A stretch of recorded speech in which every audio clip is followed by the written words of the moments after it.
সে ঘটনাটা ঘটে একটা 6-এর দিকে, তখন একটা 6-এর দিকে আম্মু মরে যায়। প্রথমে শুনলাম যে ওই মেয়েকে স্কুলে রেখে এসে আনতে গেছিল, আনতে যাওয়ার পরে হয়েছে এরকম একটা অ্যাক্সিডেন্ট ঘটে।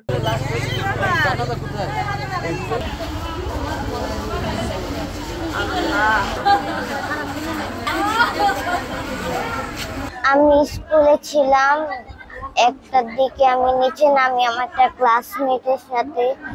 আমরা কিছু পড়া পড়তেছিলাম, তখন একটা বিস্ফোরণ হয়। তো আমার একটা বান্ধবীর ব্যাগে আগুন লেগে গিয়েছিল, ও রাস্তায় ছিল। তারপর ওই ক্লাসরুমটাতে আসে, নিচের ক্লাসরুমটাকে। তারপর বিকট একটা শব্দ হয়, তারপর কালো ধোঁয়া আসা শুরু করে। 10-15 মিনিট পর আমাদের ওখানে একটা গ্রিল ছিল নিচতলায়, ওটা ভেঙে আর্মি আঙ্কেলরা আমাদের সবাইকে বের করে। আর কিছু কিছু বাচ্চা মরে গিয়েছিল। আমাদের একটা করিডর মিস ছিল, উনি 20 জনের মতন বাচ্চাদেরকে বাঁচিয়েছিল। এখন তিনি পৃথিবীতে নাই। আর আর হচ্ছে আম্মু আসছিল একের দিকে সই। আর হচ্ছে ঘটনাটা ঘটে একটা 6-এর দিকে, তখন একটা 6-এর দিকে আম্মু মরে যায় 5 মিনিটের ভিতরে। তোমার ভাইও কি ওখানেই পড়ে? হ্যাঁ, ওই দিন আজকে আমার ভাই আর যায় নাই স্কুলে।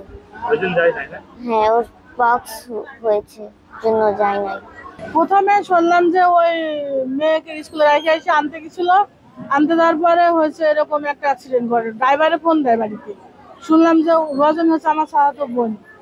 শুনলাম যে এরকম খুঁজে পাওয়া যাচ্ছে না। তারপরে সব কান্নাকাটি, ফোনে যোগাযোগ, কোনো যোগাযোগ নাই। শুনলাম যে একটা রুমে নাকি আটকানো আছে, আমরা মনে করলাম হয়তো বেঁচে আছে। দিয়ে 5টার সময় আবার শুনলাম যে হচ্ছে পাওয়া গেছে মর্গে লাশে। এত বড় ঘটনা, খুব দুঃখজনক। কত মায়ের বুক খালি হয়েছে, কত শিক্ষক মারা গেছে, ছাত্রছাত্রী মারা গেছে, হাজারো মায়ের দুঃখ কষ্ট। আল্লাহ যারা বেঁচে আছে আল্লাহর কাছে বলে, আল্লাহ তাদের জন্য সুস্থ মায়ের বুকে যেন ফিরাই দেয়, আল্লাহর কাছে এইটুকুই কামনা করি। আমি রজনী চাহাতো বোন, আমরা একসাথে মানুষ হয়েছি। রজনী খুব শান্তশিষ্ট একটা মেয়ে ছিল, একসাথে খেলাধুলা করা, স্কুলে লেখাপড়া করা, আমরা এক জায়গাতে মানুষ হয়েছি। রজনীর মেয়ে শুনলাম যে হচ্ছে আগে বের হয়নি, পরে নাকি